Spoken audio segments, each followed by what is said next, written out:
Hello students, welcome on learning school. तो आज मैं आपके सामने चाइल्ड पेडागोजी और साइकोलॉजी का एक बड़ा ही इंटरेस्टिंग और बड़ा ही इजी टॉपिक लेके आई हूँ जिसका नाम है heredity and environment.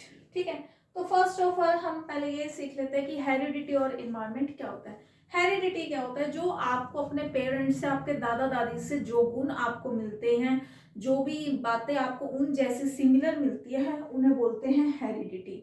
And environment क्या होता है? जो आप आसपास के जो आपके माहौल है उनसे सीखते हैं, उनसे आप इफेक्ट होते हैं, वो होता है आपका इन्वायरमेंट। ठीक है, तो जो आपके इस कॉन्टेक्स्ट में इंपॉर्टेंट चीजें हैं मैं आपको वही कराऊंगी जो आपके किसी भी टाइप के एग्जाम के लिए इंपॉर्टेंट है। तो फर्स्ट, हेरिडिटी का मैंने आपको मीनिंग क्लियर कर दिया। हेरिडिटी के जो लॉज है, हेरिडिटी के तीन मतलब लॉज, एक ये कह दो रूल्स या किस हिसाब से ये होती है, वो बताए गए हैं। तीन है। First the law of resemblance, जिसे हिंदी में कहते हैं समानता का नियम। द लॉ ऑफ वेरिएशन, जिसे बोलते हैं भिन्नता का नियम। थर्ड है द लॉ ऑफ रिग्रेशन, जिसे बोलते हैं प्रत्यगमन का नियम। ठीक है, अब आप इसे लर्न कैसे करेंगे? हम तो वही ट्रिक से ही करेंगे। HRVR, HR हरियाणा, VR यानी हम हैं हरियाणा में, V यानी WE, VR। ठीक है, हरियाणा, हरियाणा VR, हम हैं हरियाणा में, या HRVR। वैसे सिंपली अगर आप इसे ऐसे भी करना चाहें तो ऐसे भी कर सकते हैं। अगर लॉ ऑफ रिजेम्बलेंस का, समानता का नियम क्या कहता है कि इस समानता से ही आपको पता चल रहा है। इसका मतलब है अगर किसी भी बच्चे के माता पिता जो है वो बहुत अधिक आप ये कहो लंबे हैं या बहुत सुंदर है, गोरे हैं, तो उनके बच्चे भी कैसे होंगे? वैसे ही लंबी, उनकी भी हाइट लंबी होगी, वो भी गोरे हो सकते हैं, वो भी उन्हीं के जितने सुंदर हो सकते हैं, तो समानता पाई जाएगी उनमें। सेकंड क्या है? द लॉ ऑफ वेरिएशन, भिन्नता। अब यहां से देखो, भिन्नता यानी कि कुछ बच्चों के पेरेंट्स, मान लो ये हो सकता है कि वो गोरे हो सकते हैं, वो लंबे हो सकते हैं, पर उसके अपोजिट क्या है? उनके बच्चे लंबे गोरे नहीं होते। ठीक है, तो वो भिन्न होते हैं, पर इसे भी हम एक हेरिडिटी फैक्टर ही मानते हैं, मतलब वो हेरिडिटी से ही इन्फ्लुएंस होते हैं। तो है तो ये एक दूसरे के विरोधी, बट माने ये हेरिडिटी के ही जाते हैं। ठीक है, विभिन्नता होगी पर वो फिर भी उससे प्रभावित हुए हैं, उन्हीं से प्रभावित होके वो अपनी कद काठी में छोटे हुए हैं।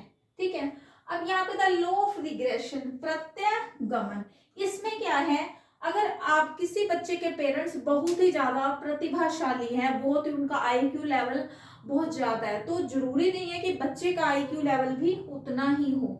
तो बच्चे का IQ लेवल कम हो सकता है अगर किसी बच्चे के पेरेंट्स प्रतिभाशाली है, टैलेंटेड है, किसी फील्ड में बहुत ज्यादा अच्छे हैं, तो जरूरी नहीं है कि उनका बच्चा भी उस फील्ड में अच्छा हो। तो ये आपके जो लॉज हैं, ये मैंने आपको हेरिडिटी के लॉज बता दिए। अब इन्वायरमेंटल क्या है? इन कुछ इन्वायरमेंटल फैक्टर्स पूछे जाते हैं एग्जाम में कि कौन से इन्वायरमेंटल फैक्टर हैं जो आपके डेवलपमेंट को इन्फ्लुएंस करते हैं, प्रभावित करते हैं।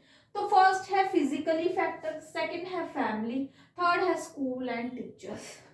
अब देखो सिंपल है, फिजिकली फैक्टर में क्या आ गया? आपका कोई बच्चे है, उसके शरीर में प्रॉब्लम है, कोई वो शरीर में उसको बीमारी है या कुछ दिक्कत, कोई भी इलनेस है, तो उसकी फिजिकली जो डेवलपमेंट है वो नहीं हो पाती, वो ग्रोथ में भी कम रह सकता है, उसकी सीखने वाली चीजों में भी बहुत फर्क पड़ता है। अगर बच्चा बीमार है तो स्कूल कैसे जाएगा, उसका डेवलपमेंट कैसे होगा?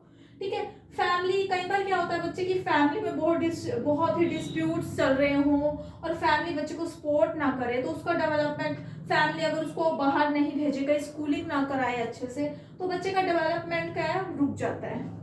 थर्ड है schools and teachers. Similarly schools में क्या है? अगर बच्चे को इक्वल अपॉर्चुनिटीज ना दी जाए, टीचर्स अगर उसे कॉन्वर्सेशन ना करे, उसकी प्रॉब्लम्स को ना समझे, उसको जो आगे नॉलेज है, उसकी जो प्रॉब्लम्स है उसको आगे सोल्यूशन ना दे, तो बच्चे का डेवलपमेंट क्या है? वहीं पे रुक जाएगा, वो उतने अच्छे से डेवलप नहीं होगा जितने अच्छे से उसे होना चाहिए। तो ये कुछ फैक्टर इंपॉर्टेंट है जो एनवायरमेंट के जो फैक्टर्स हैं जो बच्चे के डेवलपमेंट को इफेक्ट करते हैं। आई होप आपको ये शॉर्ट वीडियो बहुत अच्छी लगी होगी और आपको ये क्लियरली समझ आया होगा। अगर आपको क्लियरली समझ आया तो प्लीज कमेंट करना ना भूलिए और मेरे चैनल को लाइक, सब्सक्राइब और शेयर करना ना भूलिए मेरी वीडियो को। Thank you.